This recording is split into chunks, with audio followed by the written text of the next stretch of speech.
எல்லாருக்கும் வணக்கம் சார். இந்த 4033 அப்படிங்கிற அந்த ஐசிய பத்தின தொடக்கம் நம்ம இப்ப பார்க்கலாம். இந்த டயகிராம் போட்டிருக்கிறேன் பாருங்க. ஆக்சுவலா இது ஒரு பாதி டயகிராம் தான். 7 செக்மெண்ட் இணைக்கப்படாத ஒரு சூழ்நிலையில இருக்கக்கூடிய ஒரு ஐசியுடைய டயகிராம் அது. இதில் என்னெல்லாம் கனெக்ட் பண்ணியிருக்கிறேன் அப்படிங்கிறத பாருங்க.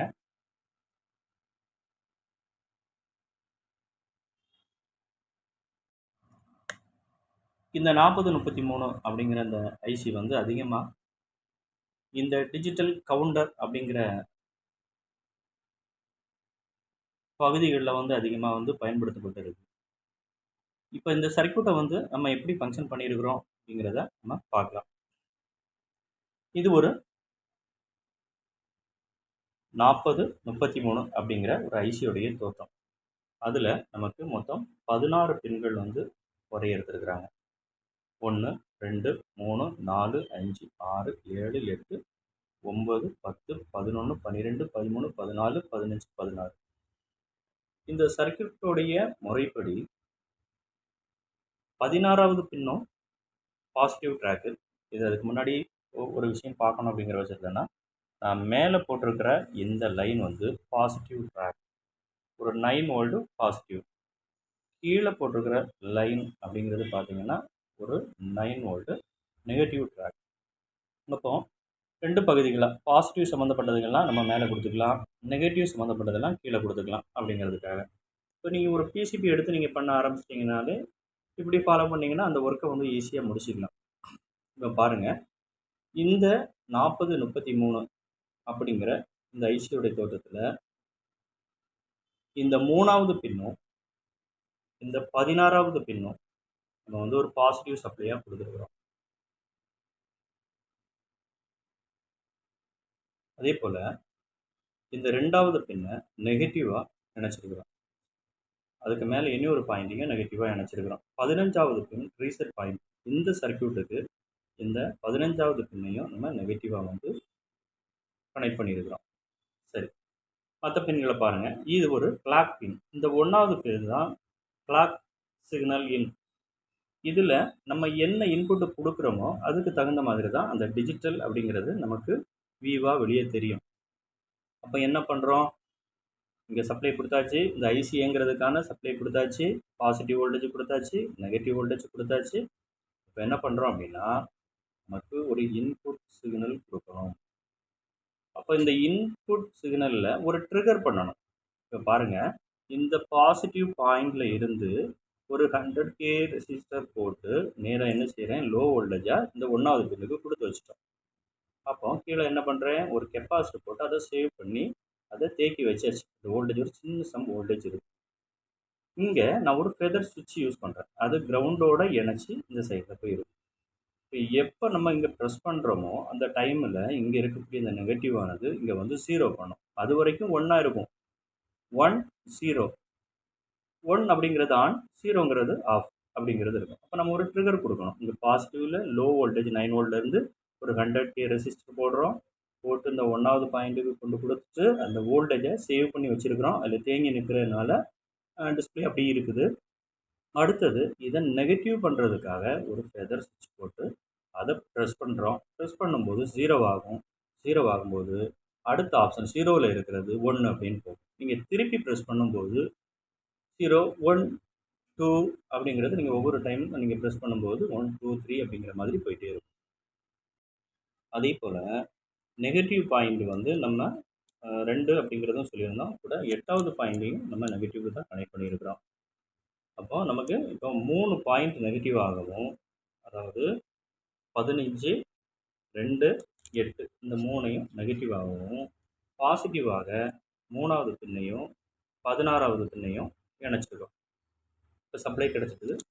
மற்ற பின்கள்லாம் பார்த்தீங்கன்னா அவுட்புட் பாயிண்ட் அப்படிங்கிறது நமக்கு வருது. இப்போ பாருங்கள், நம்ம ஏற்கனவே அந்த 2வது பின் அப்படிங்கிறதையும் நம்ம என்ன பண்ணியிருந்தோம், கிரவுண்ட் அப்படிங்கிறதுல இணைச்சிருந்தோம். 15வது பின்னையும் ரீசெட் பாயிண்ட் அப்படிங்கிறதையும் கிரவுண்டோடு இணைச்சிருந்தோம். அதுக்கப்புறம் 8வது பாயிண்ட்டையும் நம்ம கிரவுண்டாக இணைச்சிருக்கிறோம்.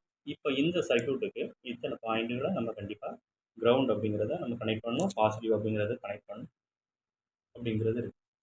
சரி, அவுட்புட் பாயிண்ட் அப்படிங்கிறது, இந்த அவுட்புட் பாயிண்ட் எல்லாமே எங்கே போகுது அப்படிங்கிறத பார்க்கணும். என்னென்னா நமக்கு வியூ ஆகுறது தெரியணும். அப்போ நம்ம இந்த பாயிண்ட் அவ்வளோமே 7 செக்மெண்ட் டிஸ்பிளேயில் கொண்டு கொடுக்க போகிறோம். அப்போ இந்த அவுட்புட் பாயிண்ட்டுக்கான பின்கள் இதெல்லாம் பார்த்தீங்கன்னா 6, 7, 9, 10, 11, 12, 13 இவ்வளோ நமக்கு 7 செக்மெண்ட் டிஸ்பிளேக்காக நம்ம இப்போ கொண்டு போகிறோம். சரி, இப்போ பாருங்கள், இப்போ நம்ம ஒரு 7 செக்மெண்ட் டிஸ்பிளேயை நம்ம இது கூட நம்ம இப்போ கனெக்ட் பண்ணணும். சரி, இப்போ நம்ம கனெக்ட் பண்ண போகிறோம். இப்போ எக்ஸ்ட்ரா இது ஒரு தனி சர்க்யூட். நம்ம இப்போ என்ன பண்ண போகிறோம்னா, இப்போ ஒரு 7 செக்மெண்ட் டிஸ்பிளே அப்படிங்கிறத நம்ம இதில் கனெக்ட் பண்ணிட்டோம்.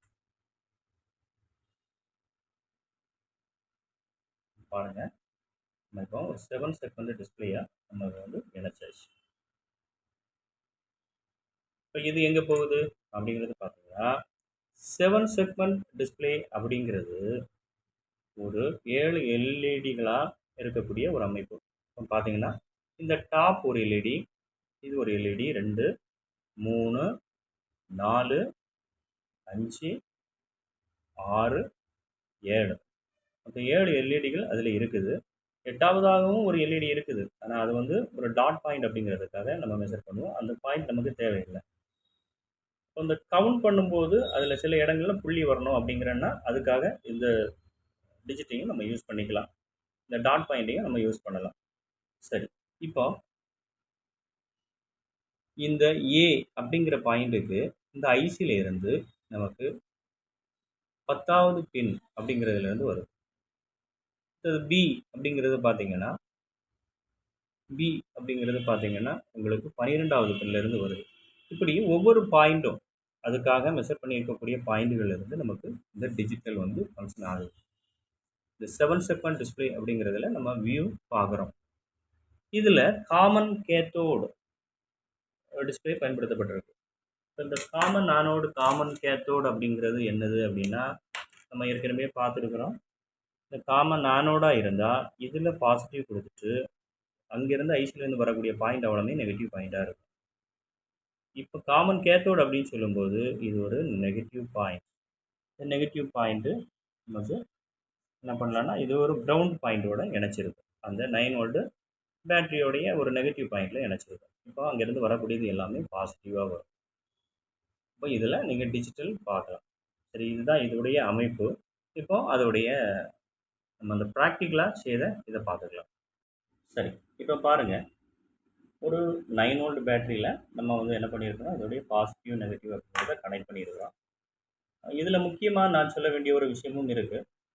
இந்த ஐசி 4033 ஐசியும் 4026 ஐசியும் ஒரு ஈக்குவலண்ட் ஐசி. இப்போ நான் பயன்படுத்தியிருக்கிற ஐசி பார்த்தீங்கன்னா 4026 அப்படிங்கிற ஐசி. இப்போ 4033க்கு சில பாயிண்ட்கள் கொடுக்க வேண்டிய இருக்காது. 4033க்கு 14வது பின் கனெக்டிங்கில் 4033க்கு வரும். 4026க்கு உங்களுக்கு 14வது பின் கனெக்டிங் ஆகாது. சரி, இந்த சர்க்யூட்டை பாருங்கள். இதில் எல்லா பாயிண்ட்டுக்குமே நான் இப்போ எடுத்து இந்த 7 செக்மெண்ட் டிஸ்பிளே அப்படிங்கிறதுல நம்ம கொடுத்துருக்குறோம்.